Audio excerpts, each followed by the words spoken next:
Hey everyone, this is Dr. Paul. So here we'll be doing a glute med pin and stretch myofascial release. So your glute med is kind of like the deltoid of your hip. So it's a triangle settled on the side of your hip right here. And this is a very important muscle for when we're walking or doing any single leg exercises or activities, because this muscle holds your hips up and stops you from falling down. So very important leg stabilizer, but it can get overused if other muscles like your glutes, hamstrings, quads, calves are not firing optimally.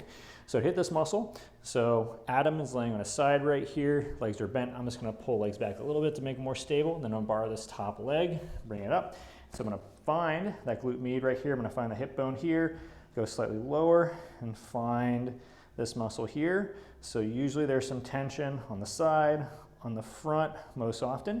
Found that spot. I'm going to hold pressure with my elbow right here, firm pressure, and then I can either go up and down while pinning it and then stretching this muscle, or I can scour forward and back. It really depends on what kind of tension is there, but also what kind of activities that Adam is reporting pain in.